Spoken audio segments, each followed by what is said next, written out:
Shalom semuanya. Oke, kita masuk di dalam Shalom, sebuah shalom. kebenaran firman Tuhan. Kalau kita berbicara berkat, berkat itu adalah suatu pemberian Allah bagi setiap kita, anak-anak yang dikasihi. Dan tidak ada setiap orang yang tidak ingin diberkati. Setiap daripada orang pasti ingin diberkati. Dan percayalah bahwa Bapak kita di surga itu sangat senang sekali untuk memberkati kita, saudara. Dia tidak pernah Bapak itu nggak pernah yang namanya tidak memberkati ya. Bahkan Bapak yang di dunia aja tahu memberi yang terbaik, apalagi Bapak kita di surga. Dia sangat senang memberkati kan setiap kehidupan kita ya. Bagi orang percaya, berkat Tuhan itu adalah sesuatu yang pasti ya. Dan berkat yang daripada Tuhan itu bukan hanya berbicara soal materi, jasmani, tetapi ada berkat-berkat yang lain yang lebih dari materi dan jasmani yang kelihatannya yang di luar-luar. Dan berkat-berkat yang dijanjikan Tuhan di dalam kehidupan kita ya, karena kita ini adalah orang-orang yang diberkati. Berkat yang pertama itu kita lihat di Bilangan 6 ayat 24. Bilangan 6 ayat 24 demikian firman Tuhan. Tuhan memberkati engkau dan melindungi engkau. Jadi berkat yang Tuhan berikan bukan sekedar materi ataupun jasmani yang kelihatan secara mata, tapi kita memperoleh berkat pelindungan dari Tuhan. Dan bicara berkat pelindungan itu bukan bukan berarti kita bebas dari masalah, ya bukan berarti kita tidak pernah sakit, bukan berarti kita bebas dari segala penderitaan demi penderitaan. Tapi arti sesungguhnya berkat perlindungan Tuhan memberkati engkau dan melindungi engkau ini berbicara suatu arti bahwa Tuhan itu senantiasa menjagai kita, ya, melindungi kita, sehingga di mana waktu kita mengalami suatu persoalan, suatu penderitaan, di situ Tuhan menjaga iman kita supaya iman kita ini tidak menjadi lemah, ya. Karena di mana iblis itu senang sekali ya eh, untuk melihat kita sebagai orang-orang percaya itu iman kita ini hilang ya karena itu tujuan iblis ya. Iblis itu memang senang kalau kita ini sakit ngalamin penderitaan, tapi iblis itu jauh lebih senang kalau kita ini kehilangan iman kita hilang dan lemah dan tidak lagi punya iman percaya kepada Tuhan. Ini yang iblis suka. Karena iblis tahu bahwa kalau iman di dalam hati dan kita memperkatakan perkataan iman, maka ada kuasa.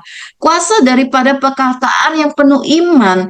Karena di mana dikatakan ya di Matius 17 ayat 20, Matius 17 ayat 20, demikian firman Tuhan, ia berkata kepada mereka, kamu kurang percaya sebab aku berkata kepadamu, sesungguhnya sekiranya kamu mempunyai iman sebesar biji sesali saja, kamu dapat berkata kepada gunung ini, pindah dari tempat ini ke sana, maka gunung ini akan pindah.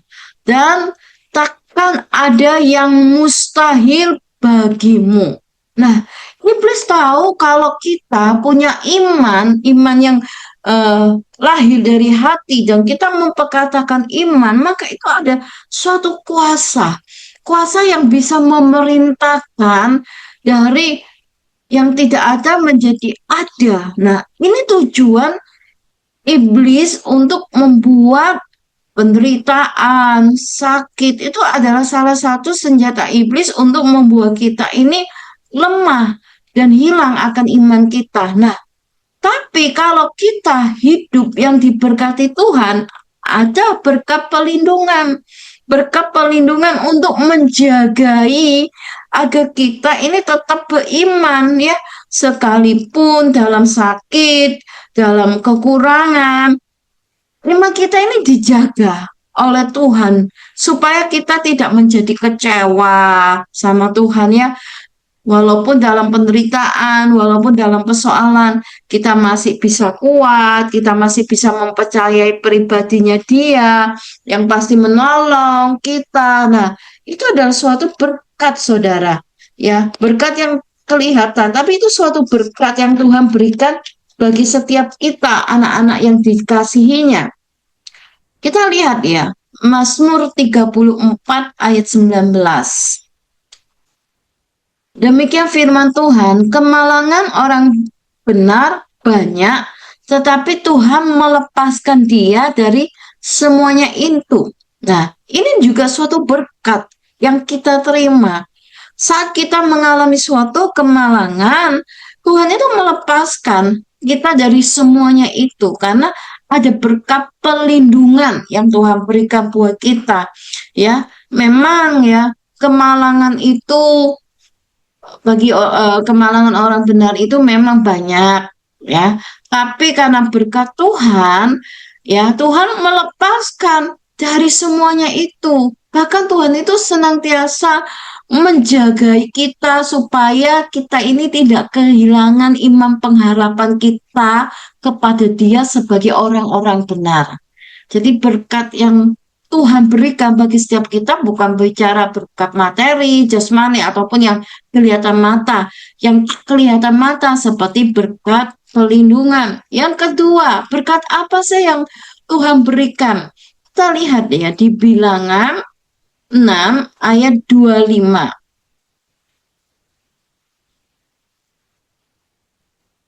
Bilangan 6 ayat 25. Demikian firman Tuhan, Tuhan menyinari engkau dengan wajahnya dan memberi engkau kasih karunia-Nya. Nah, ini berkat yang kedua, saudara ya.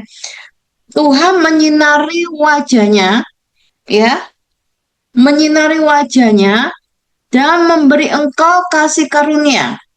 Di dalam arti ini bahwa berkat yang Tuhan berikan adalah berkat pimpinan dan tuntunan Tuhan. Ayat tersebut ini berbicara suatu janji Tuhan yang akan menerangi setiap jalan kehidupan kita sampai di mana kita bisa masuk dalam pengenapannya.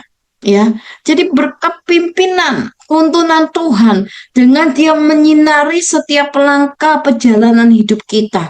Salah satu contoh bangsa Israel, ya, bangsa Israel itu nggak tahu perjalanan mana yang harus mereka tuju. Ya, waktu bangsa Israel keluar dari Mesir, dia nggak tahu persisnya. Tapi Tuhan menuntun, memimpin bangsa Israel dengan Musa sebagai alatnya Tuhan dan juga dengan tiang awan dan tiang api, sehingga pada akhirnya bangsa Israel sampai tiba pada tanah perjanjian. Ini suatu berkat tuntunan pimpinan ya yang menyinari ya setiap langkah kita karena Tuhan itu memberikan kasih karunia-Nya atas kita. Contoh lagi Abraham, waktu Abraham diperintahkan untuk keluar meninggalkan negeri sanak saudaranya, juga nggak tahu negeri mana yang dia tuju, tapi karena Abraham dia keluar dan di situ Abraham mendapat berkat tuntunan pimpinan di mana langkah-langkah daripada perjalanan Abraham itu diterangi oleh Tuhan karena kasih karunia Tuhan itu turun atas Abraham sampai pada akhirnya oleh apa yang dijanjikan. Jadi inilah berkat yang Tuhan berikan, saudara. Ya, suatu berkat yang luar biasa. Dia memberikan akan pimpinannya, tuntunannya atas setiap kita supaya jalan kita nggak tersesat, sehingga kita sampai pada suatu tujuan rencana Tuhan yang begitu luar biasa. Ya, yang ketiga, berkat apa yang Tuhan berikan atas kita, ya, kita lihat di Bilangan 6 ayat 26. Bilangan 6 ayat 26. Kita buka ya bersama-sama. Demikian firman Tuhan, Bilangan 6 ayat 26. Oke. Tuhan menghadapkan wajahnya kepadamu dan memberi engkau damai sejahtera. Nah, ini berkat perkenanan, ya. Berkat perkenanan itu yang membawa damai sejahtera. Karena Tuhan itu tahu dan kita pun ya mengerti untuk apa kita memiliki semuanya. Tapi hidup kita nggak ada damai sejahtera, hidup kita nggak tenang, gelisah, ya sampai nggak bisa tidur. Ya, kita tahu bahwa berkat damai sejahtera itu berkat yang luar biasa. Dan berkat damai sejahtera itu karena perkenanan Tuhan kepada setiap kita, ya. Karena pada dasarnya, ya, manusia waktu jatuh dalam dosa, manusia itu sudah tidak mendapatkan perkenanan, ya, tidak mendapatkan perkenanan kepada Bapa di surga, ya, sehingga waktu Bapa di surga itu eh, tidak apa ya, tidak menghadapkan wajahnya kepada kita waktu dimana kita jatuh dalam dosa. Tapi karena ada perkenanan daripada Tuhan, maka kita beroleh kasih karunia itu sehingga kita dapat berhadapan dengan Bapa di surga. Nah, orang yang berkenan itu pasti orang yang mendapatkan perkenanan, ya, suatu berkat perkenanan dari Tuhan itu pasti hidupnya hidup dalam damai sejahtera, ya, dan ini jauh lebih besar loh dibandingkan berkat-berkat jasmani. Dan seringkali kita tidak tahu karena kita berpikir, oh kalau orang yang diberkati itu pokoknya kaya, punya semua nih, ya, usahanya sukses, mungkin punya rumah lebih dari 4-5 rumah, lebih dari 10 mobil, dan banyak-banyak yang lain. Mungkin dunia menganggap berkat itu seperti itu. Tapi kalau di dalam Tuhan, berkat itu bukan hanya sekedar itu saja. Tetapi Tuhan memberikan 3 berkat yang melampaui dari sekedar berkat jasmani dan berkat daripada yang kelihatan di mata. Berkat secara jasmani pasti Tuhan beri. Berkat secara materi pasti Tuhan beri. Tapi Tuhan memberi lebih dari itu. Nah, untuk kita menjadi orang yang diberkati oleh Tuhan, ya, yang diberkati, Tuhan mau kita ini menjadi pribadi yang bagaimana, ya. Seringkali kita ini kan menginginkan berkat sih, Tuhan aku pingin kamu berkati aku, berkati usahaku, berkati keluarga aku, berkat perlindungan, berkat apa aja yang seringkali kita minta sama Tuhan.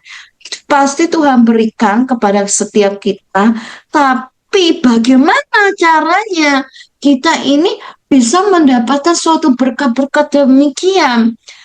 Kita harus menjadi pribadi yang takut akan Tuhan.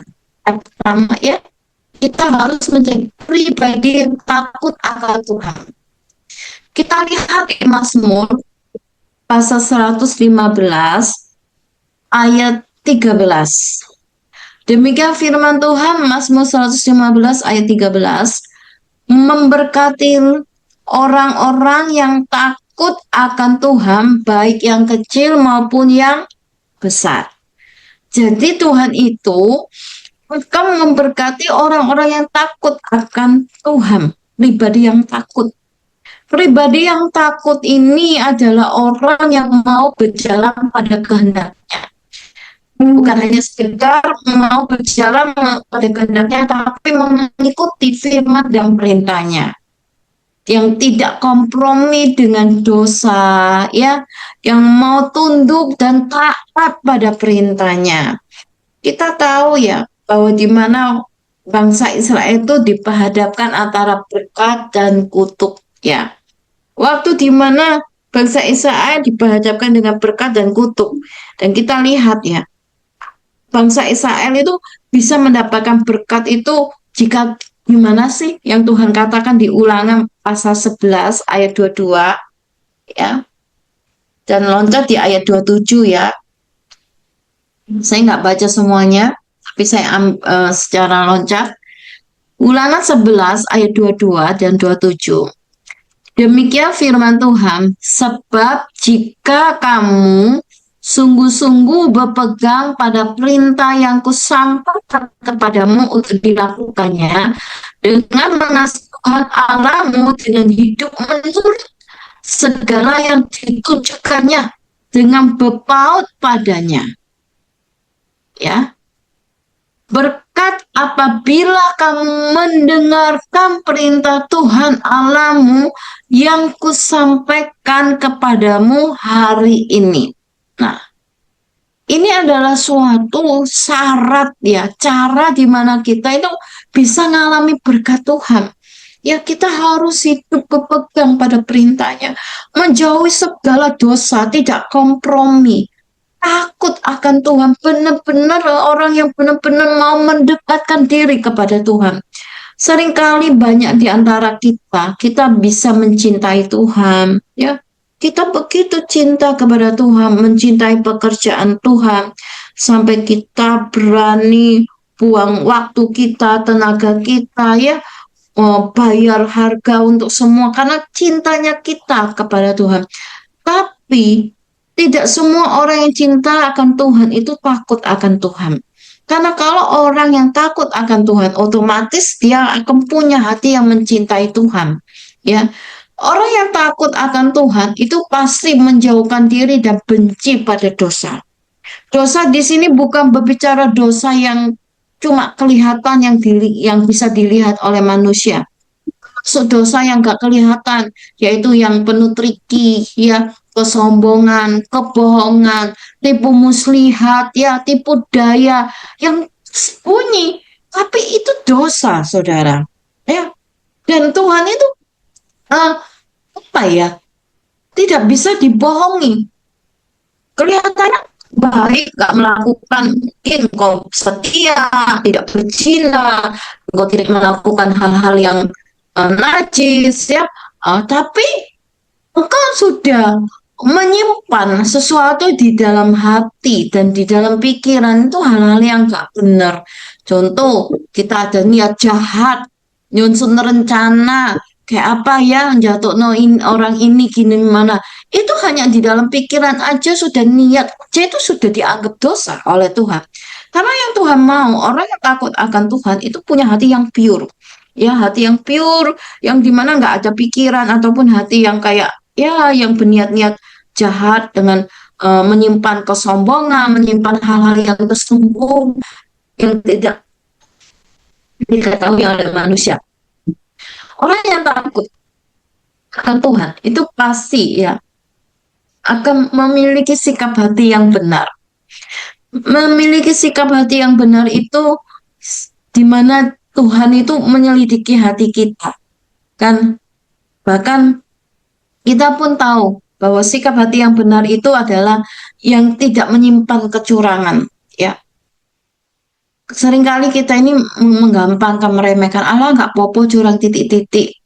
Nah, padahal itu adalah sesuatu hal yang dosa, yang dimana Tuhan tidak menyukai akan hal itu. Karena sikap hati itu menentukan suatu perkenanan untuk kita mendapatkan suatu berkat yang daripada Tuhan, ya. Bukan pribadi yang culas, ya, ya.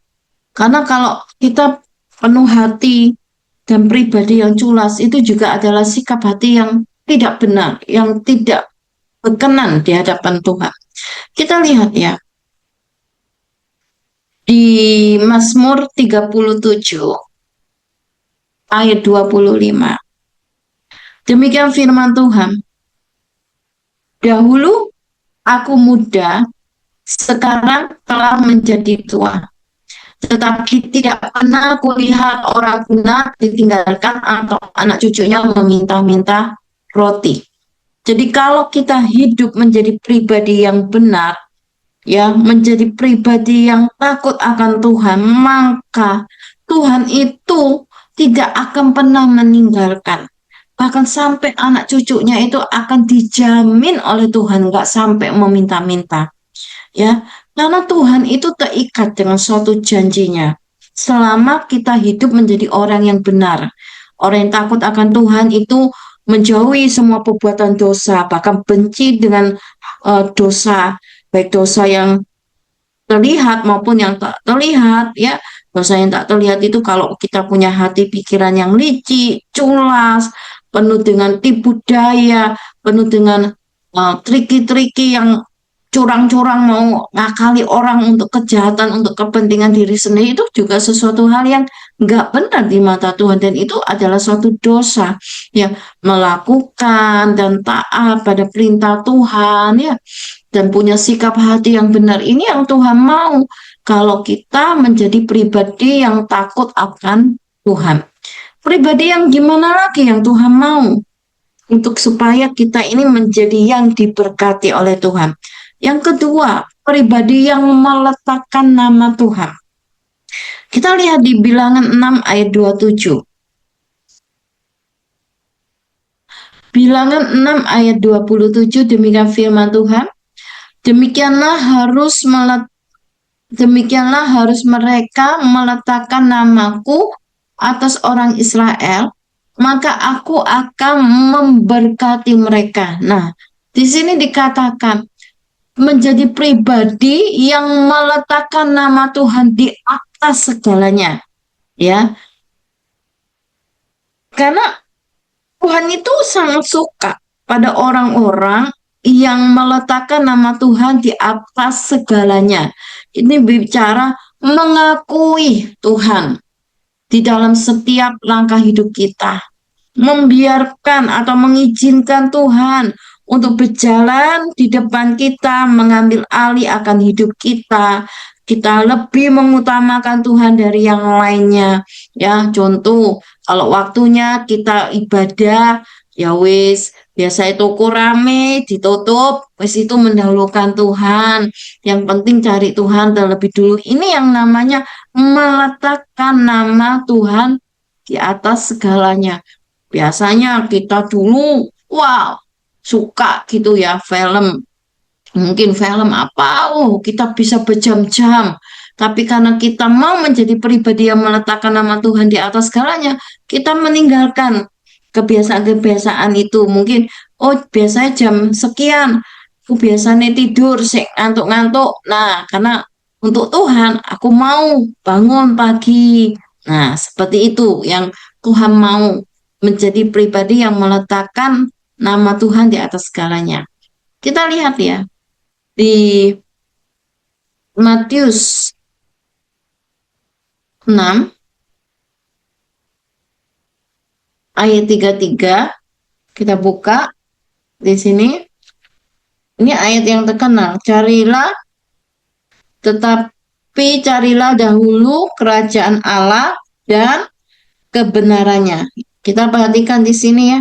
Carilah dahulu kerajaan Allah dan kebenarannya, maka semuanya itu akan ditambahkan. Nah, jadi Tuhan itu mau kita mencari dahulu, bukan Dia, kebenarannya, kerajaannya, meletakkan nama Tuhan di atas segalanya. Kalau kita menjadi pribadi yang demikian, saya percaya kita akan menjadi yang diberkati oleh Tuhan. Yang ketiga, pribadi yang terakhir, yang Tuhan mau pribadi yang gimana? Seringkali kita ini tidak menyadari ya. Kita beranggap, oh aku sudah rajin ibadah, aku udah rajin doa, aku rajin mungkin rajin baca firman, oh aku rajin. Pokoknya rajin lah dalam hal ibadah, dalam hal apa ya, apapun ya, dalam soal doa apa. Tapi kita meremehkan satu hal. Dan hal ini seringkali kita menganggap enteng. Kita lihat pribadi yang gimana sih yang Tuhan mau? Yaitu pribadi yang rajin. Bukan pribadi yang malas. Amsal 10 ayat 4. Demikian firman Tuhan. Tangan yang lambat membuat miskin, tetapi tangan orang rajin menjadikan kaya.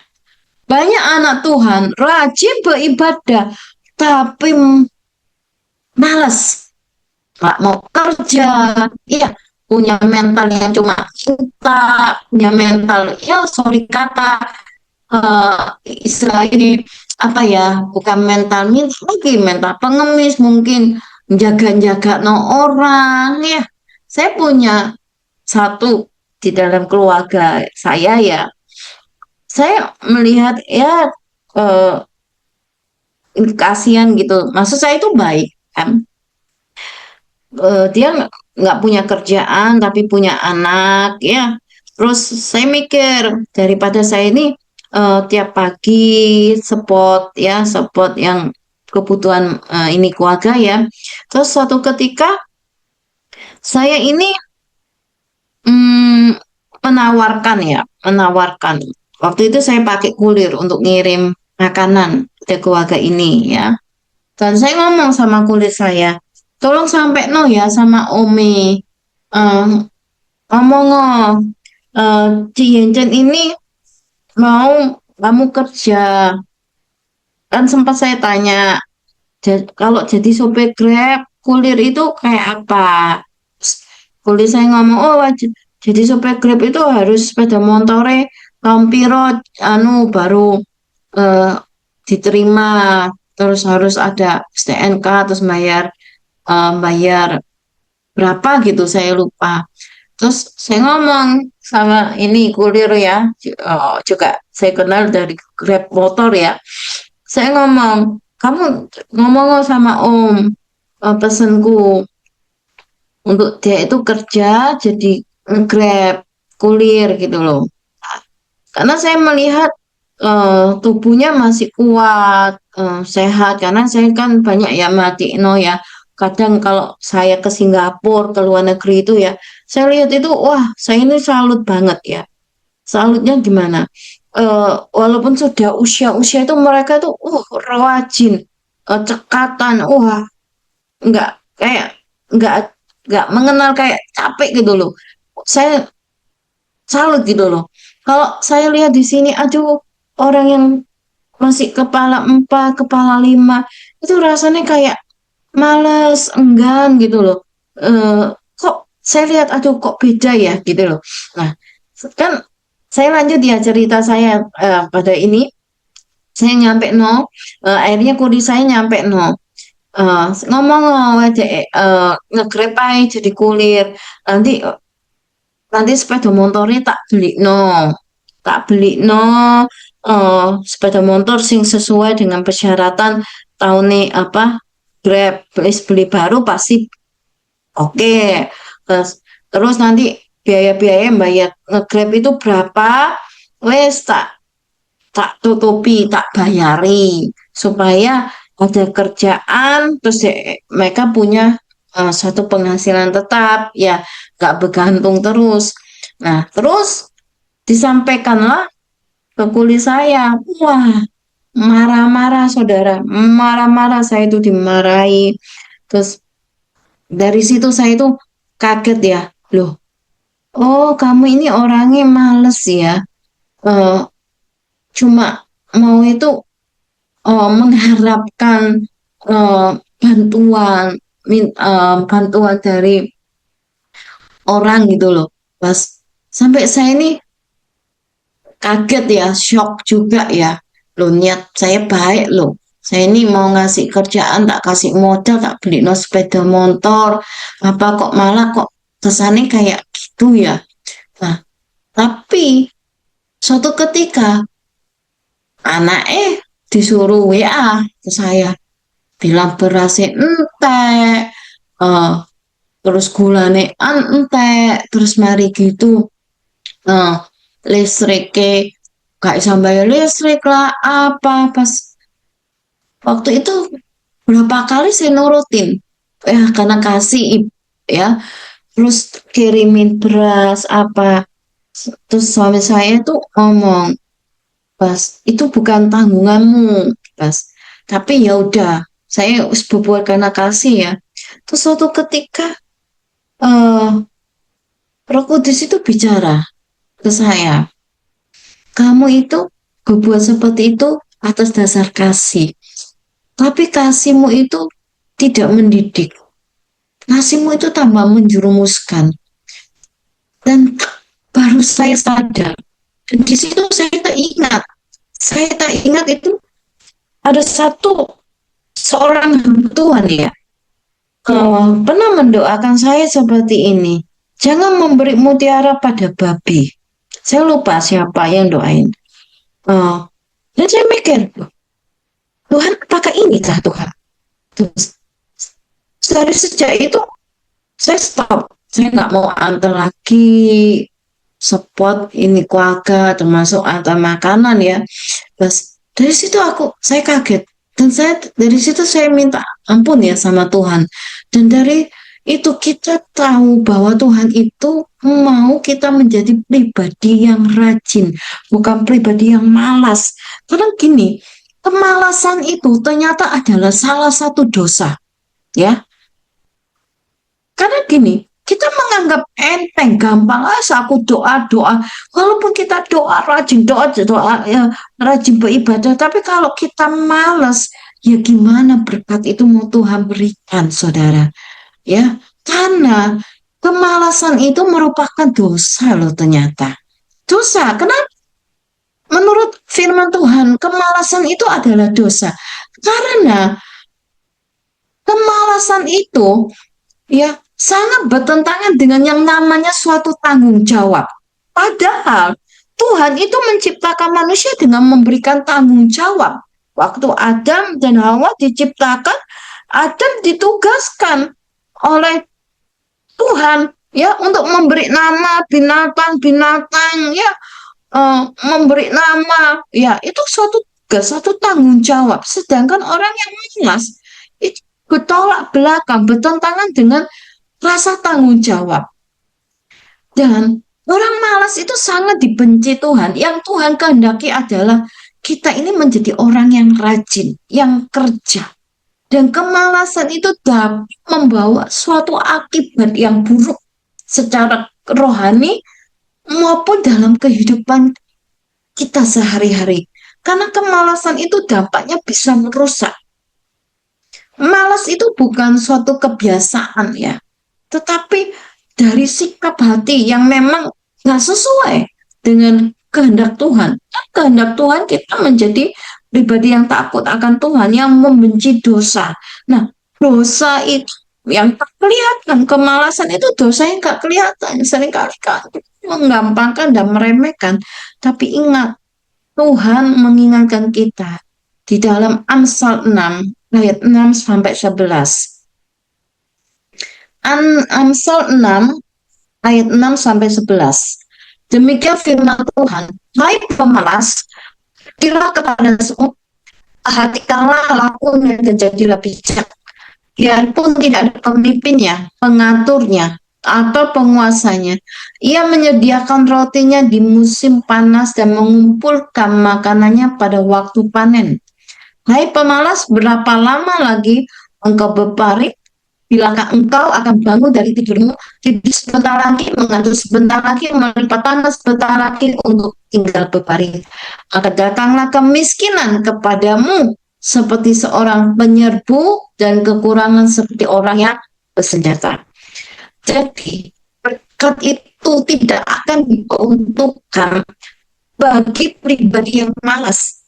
Justru kemiskinanlah yang akan mendekati kita.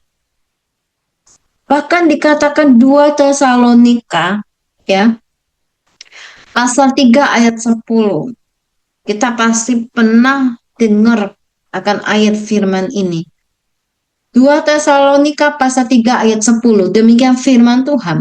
Sebab juga waktu kami berada di antara kami memberi peringatan ini kepada kamu.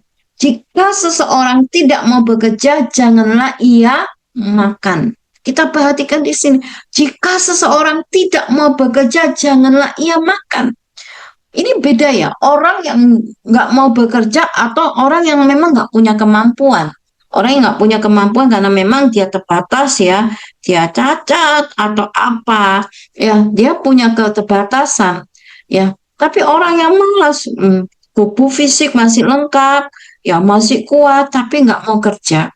Saya ini pernah yang memberkati orang-orang ya yang eh, cacat ya, cacat mental, nggak punya kaki, buta, tuli ya. Benar, saya memberkati. Eh, Waktu itu saya dikenalkan dan memang Tuhan eh, menyuruh saya untuk memberkati mereka-mereka yang punya kondisi seperti itu ya. Waktu saya datang ya kepada mereka, saya begitu salut ya, sampai ada tim saya ngomong, aduh C, salut ya C ya, orang ini loh, enggak, enggak punya kaki ya C, tapi ya, dia itu bisa mau kerja ya C. Kelihatan C, dia punya motor gitu ya, punya motor gitu, motornya didesain gitu. eh Aduh, saya mau ngangkat apa, maksudnya kerja kayak bawa apa, ditaruh nang motor di belakang. Padahal ya, C ya, sing orang sing sehat-sehat, sing kuat-kuat. Aduh, C, males, gak mau kerja, mentalnya aduh, jaga no. Ini kita salut ya, C ya. Padahal mereka ini ya, C, gak semua nih anak Tuhan. Ada orang yang seberang ya, ada sing eh, buta ya, nggak melihat, aduh mereka masih rajin, masih mau kerja pijat, aduh kalau kita aduh rasanya mau gengsi gitu, aduh padahal Tuhan mau mengajarkan kita itu kita menjadi pribadi yang rajin. Ya, jangan menjadi pribadi yang malas. Sekalipun ya kita hidupnya rajin, ibadah, ya rajin doa, tapi malas, maka kemiskinan itu akan datang. Ya, bukan berkat yang datang, tapi kemiskinan tidak boleh tidak boleh yang menjadi yang diberkati Tuhan. Sebab kemalasan itu sama halnya kita tidak melakukan kehendak Tuhan dan merupakan satu dosa yang dimana itu kita tidak menyukakan hati Tuhan. Jadi ayo untuk menjadi yang diberkati Tuhan. Kita harus menjadi pribadi-pribadi yang takut akan Tuhan. Ya, menjadi pribadi yang meletakkan nama Tuhan di atas segalanya, menjadi pribadi yang rajin, jangan menjadi pribadi yang malas, yang cuma mental minta, yang mental untuk bergantung, untuk mengharapkan belas kasih dari manusia, sehingga kita gak bekerja, gak melakukan sesuatu hal, kerjanya cuma makan, tidur, lipat tangan, terus makan, tidur, lipat tangan lagi, aduh, ini sesuatu hal yang merupakan dosa di mata Tuhan.